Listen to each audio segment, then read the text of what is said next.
You are now listening to TheGrio's Black Podcast Network, Black Culture Amplified. Hello and welcome to another episode of TheGrio Daily.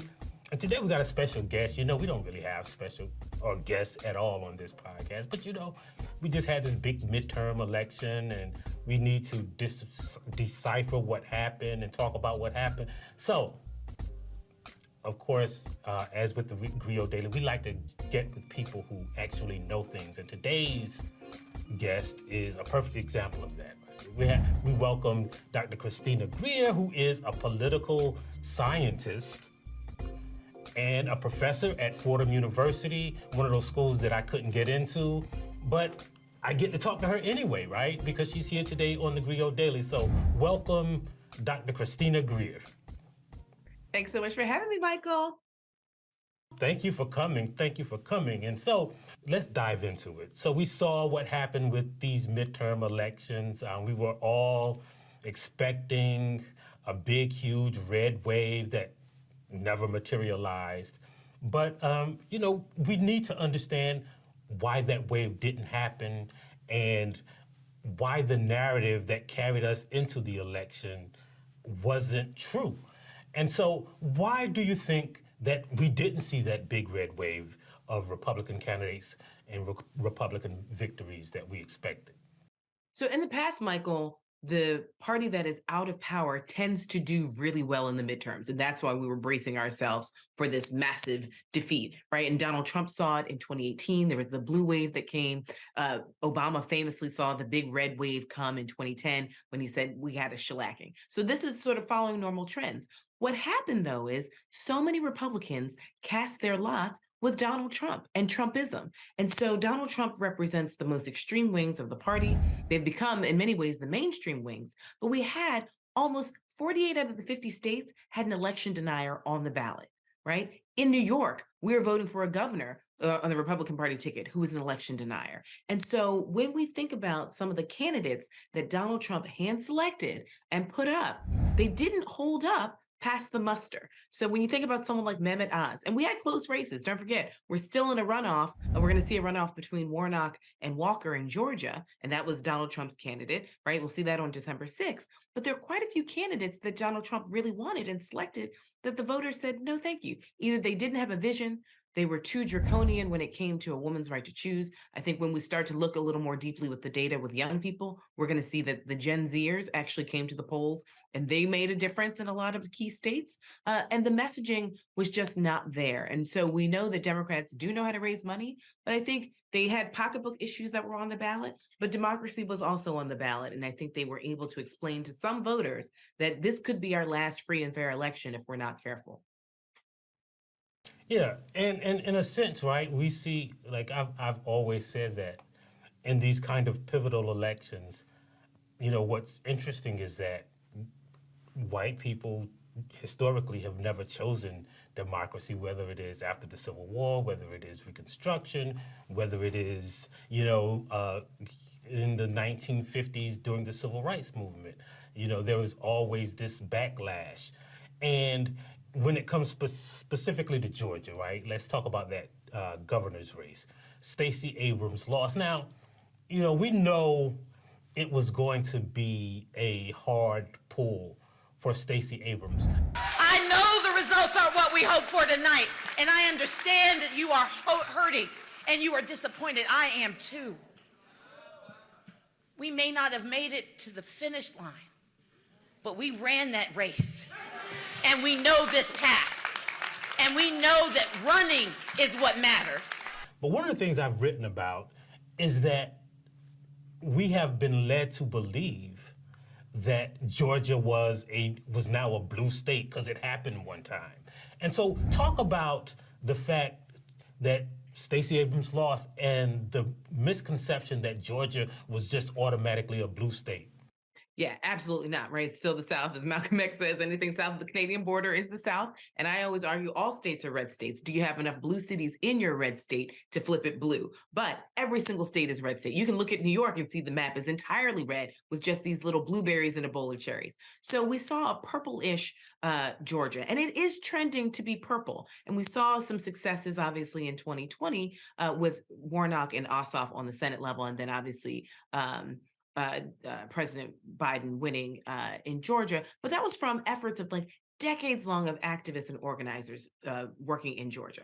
When it comes to Stacey Abrams, she had a disadvantage in this race because she's going up against an incumbent. And anytime you're going up against an incumbent, they have a natural advantage, period. So because I will go to my grave saying that Brian Kemp stole the election in 2018 because he was Secretary of State and he controlled the mechanisms to do so. So we knew that even though the race was inequitable in 2018, that was as fair as it was going to be because once he got into office, Stacey Abrams was never going to have an equal footing. She'd be going up against an incumbent who still had more resources. And because Brian Kemp didn't overturn the election or choose to try and overturn the election in 2020, many Republicans and even some weak-leaning Democrats looked favorably upon him because he didn't seem like a wild extremist. So there's that. There's also another thing, Michael. We constantly talk about this idea of a gender gap where women vote Democratically and men vote for Republicans. That is not true. Black women disproportionately vote for the Democratic Party in such great numbers. It makes it seem as though we have a gender gap where women vote for the Democratic Party and men vote for the Republican Party by and large. But that's not the case. White women are Republicans, and we see it in the data with Georgia. We see it in presidential elections. White women have voted for the Republican Party candidate in the majority from 1952 to 2020, every single time, except for two times. 1964, when LBJ swept the country, right? And this is after Kennedy's assassination. And in 1996, with like peak Clinton before the scandals. But also, don't forget, Bill Clinton was a pretty moderate to conservative, kind of slightly right of center Democratic president. So it makes sense that white women would go along with that. But white women are Republicans. And so until political scientists and pollsters and pundits get it through their head that white women vote for the Republican Party, we're still going to be shocked when there's a woman at the top of the ticket and we look and we disaggregate the data and we see that black women voted for Stacey Abrams and white women miraculously voted for Brian Kemp by and large. And you pointed out so importantly that this narrative that black men didn't support Stacey Abrams, this narrative that Killer Mike was putting forward in his support of Brian Kemp, that black men didn't like Stacey Abrams. Black men do not vote for the Democratic Party in the same great numbers as black women, but they are still the second most loyal Democratic voters, second only to black women. Then a distant third are Latinos, distant fourth are other voters and whites. So this narrative that black women just couldn't support, or black men couldn't support a black woman at the top of the ticket was totally false. They still voted for Stacey Abrams at roughly 89%, as follows national trends. That point you made is one that is very important, and not just the one about black men, but the fact that incumbency is worth about 6 to 8 points in an election. As a matter of fact, like we don't talk about this. We push the narrative about black men, but never explain that incumbent is about 80% likely to win since World War II, and the same is true with this governor's race and what happened in Florida and all across the South, right? Like incumbent governors have, or candidates, period, have so much power that we don't even discuss it, and we don't discuss the white women voters. And so we have to create some kind of a narrative. And so they just throw black men into the belly of the beast and say, this must be why.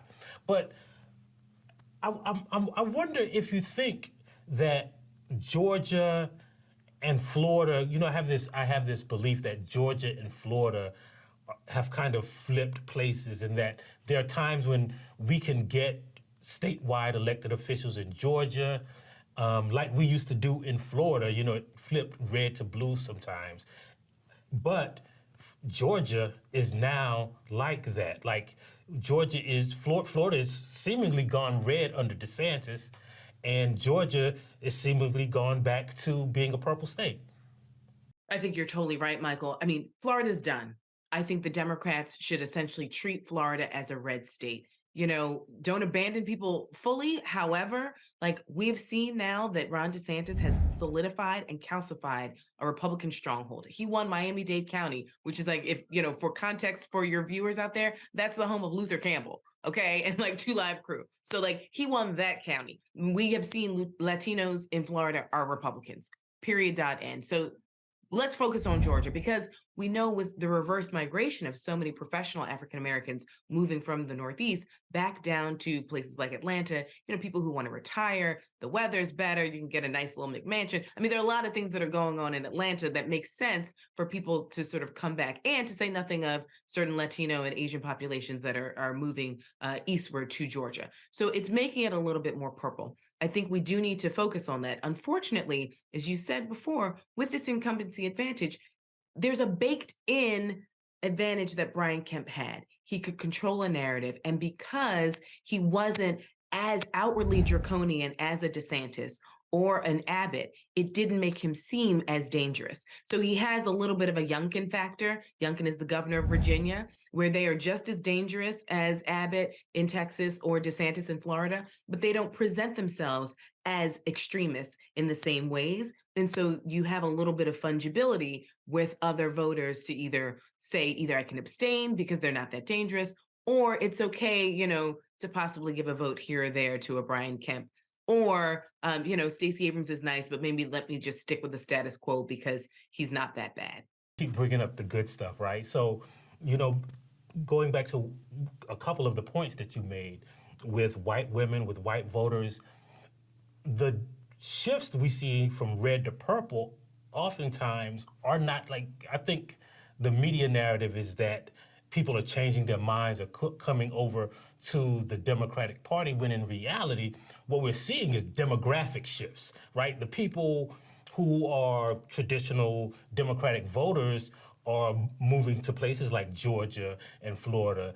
And I want you to talk about the idea that we're seeing in the last couple of elections, that Hispanic voters are becoming white voters. And it's a hypothesis that I've put forward many times, is that, when we start running out of white people, they just make Hispanic people white, just like they did with Irish, just like they did with Italians. Talk about the idea that these demographic shifts are changing the electorate and how we view politics nationwide.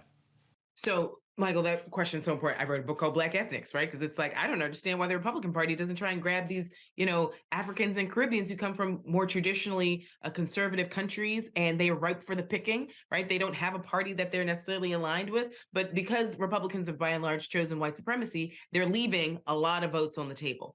Number two, before I get to the Latinos, we've also always talked about, demographics as destiny, and young people will save us. Not all young people, right? I always remind people, Charlottesville, there weren't many people over the age of 30 or 40 marching in Charlottesville, Virginia. So we know that college campuses, even though we always talk about college campuses as the liberal bastions, Republicans are doing very well with recruiting young people to the Republican ranks. You will not replace us! So you've got, yes, your more liberal college students in certain areas who care about the climate change. They care about gun control because they grew up in high schools where they had to hide under their desks. They care about a woman's right to choose. But there are a large number of college-age students who are either in college or not that are ripe for the picking with Republicans because of this kind of white nationalist message of, I have to get mine. If not, it goes to the others. Now, when it comes to Latinos, I think you were spot on. There's this phrase called like money whitens. And lots of Democrats are still obsessed with the fact that Latinos care about immigration. They don't care about immigration any more than anyone else cares about immigration. And what we're seeing in Florida especially, but Texas, New Mexico, Arizona, when you poll Latinos, whether they're first generation, second generation, even third generation, they're already in the country. They believe in closing the door, locking the gate, pulling up the ladder. They are not saying, we need to sort of, think about how DeSantis is treating these migrants and shipping them off to Massachusetts. They're saying, get them out of here, right? Like, I don't want them in my state. And to be fair, we saw this with Blacks in Harlem when you had the Great Migration and Black migrants coming from the South, and you had, Caribbean immigrants coming in. And you had well-established Black folks who were like, I don't like this kind of Black person, right? We saw this with Jewish New Yorkers when post-Holocaust, when you had kind of a different type of Jewish person coming in. They were like, oh, like these people don't remind me of myself. So you have Latinos who don't like these new immigrants because it sort of makes them feel like, they're attached to a group that they don't want to be attached to. They want to be sort of with whites. They want to be with who they see as the winning party. And so what I argue in Black ethnics was it used to be whites versus non-whites, and whites had this protected category and they kept a lot of people out. Now I argue it's Blacks and non-Blacks, and people are just fighting to not be in a Black category. So they will sometimes vote against their own interests, but they want to be in this kind of non-Black category. So it's not just Latinos. We're seeing this with Asian voters, all different types of Asian voters, right? And we're even seeing with some Black immigrants because they don't want this prefix of Black American on their American status. So the Republican Party is doing very well with Latinos, especially from countries like Cuba and Argentina and Venezuela, in Southern Florida, especially, essentially selling them this ideal that if you're not with us, then that means you're with them. And people are coming from countries where it's like, well, I don't want to be with them. And they're in America now, and they want to be with who they think is the powerful structure. So even if they vote against their own interests, doesn't matter. Even if they're with a party that has a white nationalist, anti-immigrant sentiment, doesn't matter. They're with them. And we saw it, the data bears it out time and time again, election after election. So I think the Democrats have to recognize, especially in a place like Florida, when we see a district in Texas, Uvalde voted for Governor Abbott. This is the district where babies, 20 some odd babies were gunned down in their own school, and that district still voted for a governor that doesn't believe in gun legislation and essentially business as usual after horrific mass shooting of small school children with no repercussions. I think the devil is in the details, and I think we need to just look at the data and show and see that Democrats need to figure out a strategy to actually dance with the person who brought you to the dance. Black people keep bringing you to the dance. Like, stop ignoring the fact that Black women and Black men are the foundation of this party, and really make sure that besides the institutional barriers, but we have motivation to really turn out, which we do time and time again. Don't forget, though, we're only 12% of the nation, so we can only do but so much, right? We're the third largest racial and ethnic group, not even the second. Latinos are now the second. Whites are the first.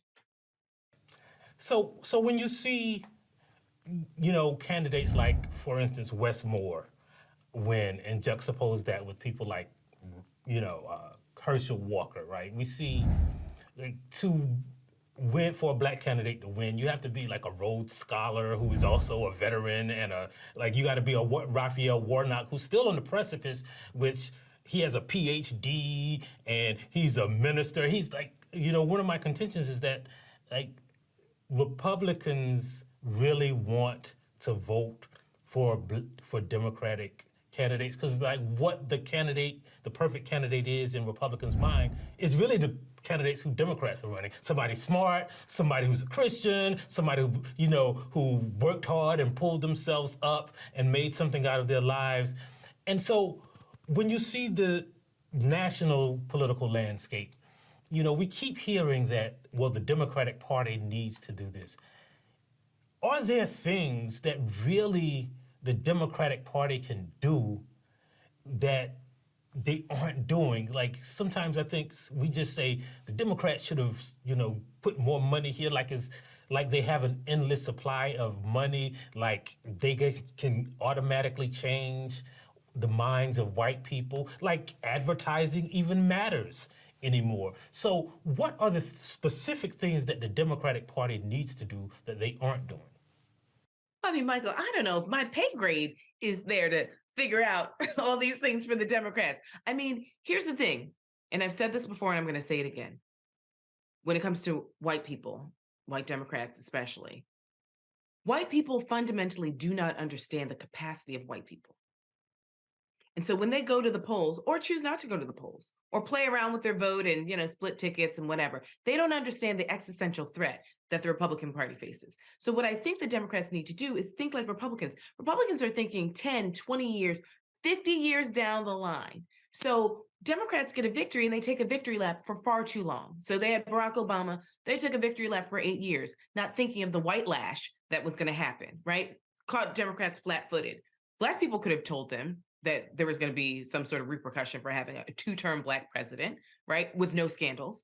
So I think white people don't understand the capacity of white people. And so in 1973, when the court codifies Roe v. Wade and Democrats are like, woohoo, we won. It's like Republicans have worked every single day since that day of the passage of Roe v. Wade so they could get a victory 50 years later. They're patient. They are very, very patient. And so they start people off in the state house. We don't take our state houses seriously. When Barack Obama became president, we just ceded state houses and governorships and judgeships as if we've got one. We've got a Black president. It's like, this man will be out of office like that, right? We've got judges in place for life. We've got people in state houses who are they're literally being groomed for Congress. But it doesn't even matter if they don't go to Congress, because only but so many people can go to Congress. Congress is only 435 members of the House, 100 members of the Senate.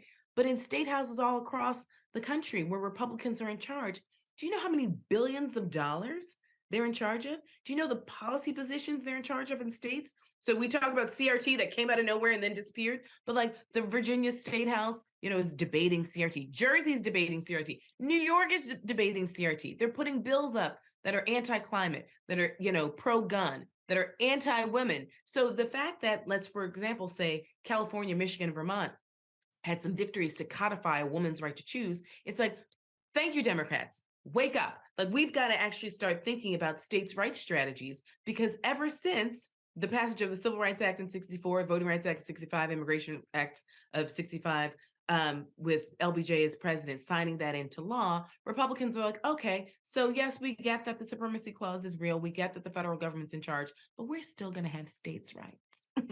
And states' rights means that we're going to do things on a local level, right? It's no coincidence that Ronald Reagan goes to Philadelphia, Mississippi to announce his presidency. He's signaling a little states' rights there, right? This is famously where the 3 civil rights workers were murdered brutally. And so Republicans have a forest and a trees vision and a dedication to their ideology. And they'll get in bed and create dragons and monsters, but it's like they are singularly focused. So you have, Christian evangelicals who will look at Reverend Senator Raphael Warnock, who is the epitome of what you would, just like you said, you would think they would want. This man is of the cloth, by the cloth, is like leads in policy, but also in faith. And it's like, no, we want that one. The one that's just sort of like, okay, whatever you say, I'll go. Like, that's what they want, because they know that with Herschel Walker, they can get everything they want with no question, no dialogue, no real, intellectual back and forth about what are the real values when you say you're a Christian evangelical. That's what Warnock is interested in. He's interested in ideas. Walker is just, give me the ball, I'll go left. Give me the pen, I'll sign it, right? And that's what we know the Republican Party, they are dedicated to a singular mission of what they want. And it's a smash and grab. It was under the Trump administration, and we see it's being carried on with state houses and governorships across the country. Because, sorry, really quickly, Michael, Republicans didn't have the red wave, but that doesn't mean that they didn't have a good night. Right. Like, I think we're missing the state house elections. And one of the things that you didn't mention that is really important about state house elections is they get to draw the maps, right? Like, they get to determine, first of all, who can vote, how you vote, and what district you live in and how it's composed racially and politically. And that is determining the outcome for elections for basically a generation, right? Absolutely. So do you think that the Democratic strategy of, focusing on like the Senate and the House can unseat or remove these Republican strategies of that looks at the trees and the forest, that looks at long-term positioning? Because like what we see with Warnock and versus Walker is like the white people were saying that, oh, we don't care about like the specific person who represents us. We want control of the Senate. We want control of the Supreme Court. We want control of the laws. And even, we like to attribute it to people like Mitch McConnell and that long-term thinking, but rank and file Republicans are believing in practicing these kind of expert level political strategies. How do we get Democratic voters, black voters, and the voters who are progressive to see long-term strategies, and not just with like, you got to get out the vote, but between term political activism and how to influence their politicians who are in office? Well, I mean, Michael, Democratic voters don't fall in line as quickly as Republican voters. And that's, for better or for worse, And so the thing is, our tent is quite big and there are many, many shades of blue. I think we've got to walk and chew gum at the same time. We can have a national and a federal strategy while also having a state house strategy. When Jesse Jackson ran for the presidency, he had a 50-state strategy. He was one of the first people to ever say, like, we can go after all 50 states because we can think about the different needs and wants and build coalitions. Right now, the Republican Party, has obviously done a really effective job of sort of campaigning on fear and sort of scaring people into voting against their interests. But like, if you think about LBJ and how he's able to get poor whites to sort of come around, it's like, the Republicans convinced poor whites that they didn't want the ACA to pass. They didn't want Obamacare. Make that make sense, right? Republicans are so mad that someone like you or me will get health care that they're going to vote against their own interests. I have a job. I have health care, right? And so the thing is, Democrats haven't been able to sort of pull an LBJ and explain to people, it's like, no, you might want this, right? But leaving those people aside, let's just say they're never going to come over. We need to think about if the census is coming up and we know that Democrats, tend to have lots of immigrants in their families, documented or otherwise. So they may not want to fill out the census, right? New York lost a seat. That's absolutely absurd that we lost a seat. But I understand why families wouldn't fill out the census because they don't want to invite the government into their homes because of the fear, right? Donald Trump didn't make it clear as to whether or not, he would use the census against people, even though it's in the Constitution. There are very few things in the Constitution, but the census just says, we're just taking a head count. But the Republican Party was able to politicize the census, which made it such that we undercounted certain people, especially in our communities. I went to gerrymandering camp. Like, I know that how we draw a line, whether we pack all the black people in a district so it's just one district, or we crack up a black district so we diffuse them out in several districts, it makes no sense that Clyburn's the only Democrat in South Carolina with all those black people in South Carolina. We should have at least 2 black representatives in Congress, right? But this is packing and cracking in the ways that Republicans are really good about thinking about these long-term conversations. So instead of appointing people to be the head of the DNC as just a gift because you've been a good soldier and you ran a race that we knew you were going to lose, why don't we appoint people that actually have a vision, a 50-state vision, who understands the intricacies and the diversity of the Democratic Party across several states? So they can have a city strategy, they can have a Northeast strategy, they can have a Southern strategy, they can have a suburban strategy for all the different types of Democratic, big D Democratic voters, for all the different types of Black voters and what motivates them. But instead, we're giving people these patronage jobs, and what are they doing? And I've said it before, and I know he gets upset when I say it, but it's like, Jamie Harrison, what have you done for the Democratic Party? I think the gains that Democrats have made aren't necessarily because Jamie Harrison had a strategy. It's like kind of sheer luck that Donald Trump is a disaster and the Republicans are currently in disarray, and they're going to be in disarray as they try and figure out who they want at the top of their ticket in 2024. So we've already seen some shots across the bow between a DeSantis, like a Ron-Don matchup. So we get that, but I think Democrats need to sort of, it's like, get your head in the game. Like, Republicans are playing for keeps.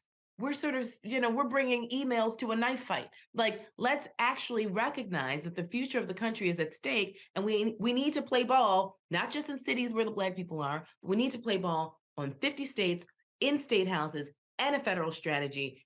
Walk and chew gum. As my grandma would say, if you could put a man on the moon, you could do this. Like, focus up. One of the things I wanted to ask you about specifically is about Black power, right? So I have this theory that, there are theories that Black people should move back to the South.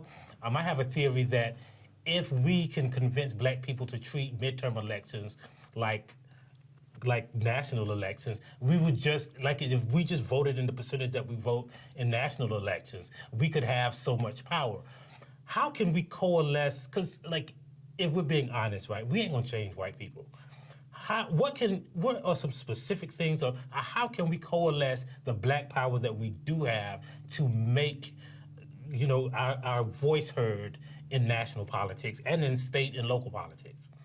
Right. So I think we need to be honest about a few things that are happening. So we know that Black people overperform compared to others, right? But in a presidential election, the voting eligible population, those are people who can legally vote over age of 18, they're citizens, no convicted record, depending on the state, only 60, in a great year, 60% of voting eligible Americans turn out.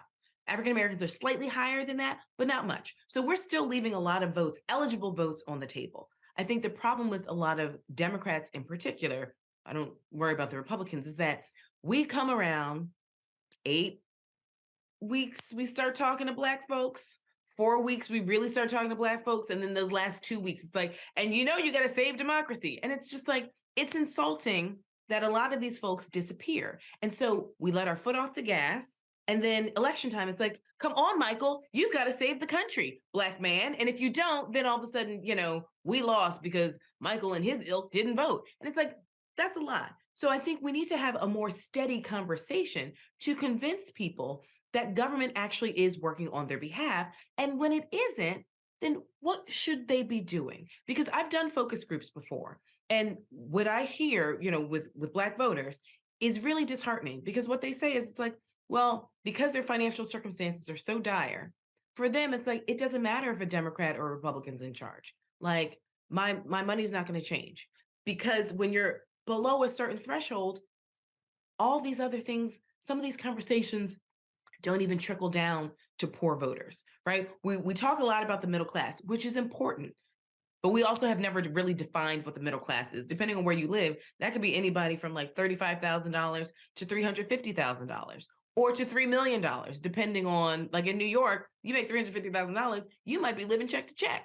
So I think a lot of Black voters need a sustained relationship with elected officials. They also need people to tell them, like, how is government working? Because we understand how government works and doesn't work. Like, we are in governmental systems, whether it's in the criminal justice system, whether it's because we need sort of government assistance and the social safety net. So we understand the government is around. But when it comes to elected officials, what do you do? Right? Demystifying the process. Don't pull out Uncle Barry the last week of an election and come through my state. And it's like, you've got to vote. It's up to you, Michael. It's like, no, what exactly does government do on a day-to-day basis? Because my schools are still dilapidated. I've seen nicer schools. Like, it's not like we don't know things exist, right? We see potholes in our communities. We've been on the nice side of town, and it's like, everything's different over here. So clearly something in their electeds is working and something in mine isn't. So we also need a longer, more sustained relationship. And that goes on electeds to do the hard work, because you're assuming that people will turn out, or you're just assuming, well, they don't turn out, so I don't owe them anything. And so this is kind of that chicken egg that I explain to a lot of Black people. It's like, well, if you don't vote, nobody pays attention to you. And that's, unfortunately, elected officials have limited time, limited resources. If you vote, they do pay a little bit more attention to you, because there's an incentive for them to pay attention to you. And so it's a self-fulfilling prophecy. If you sort of abstain from the voting process because you're discouraged or you're disappointed, then elected officials have no incentive to even bother to pay attention to you. And so I think that the relationship has to work on two levels, where the elected official has to pay attention, but also we have to be in the game so they actually even know that we're in the game. Because if we're not voting, then they have no incentive at all to pay attention to us. Right, and that's why I think part of that sustained relationship is people like you, who can demystify the process, as you said, who can explain to rank and file Black people what the government is doing for them, what the government is defending them from, and what the government is capable of doing for them if they participate in democracy. And that's why we had you here. That's why we want to thank you for coming and visiting TheGrio Daily. And we always leave with a Black saying, but since you're our guest today, we're going to give you the opportunity to give us your favorite Black saying. Well, I'm sorry, I said it before, but I'm gonna say it again. It's to quote my grandmother, if we can put a man on the moon, we can figure this out. And there you have it, folks. Thank you for coming, Dr. Christina Greer, and thank you for listening to TheGrio Daily. We'll see you next time.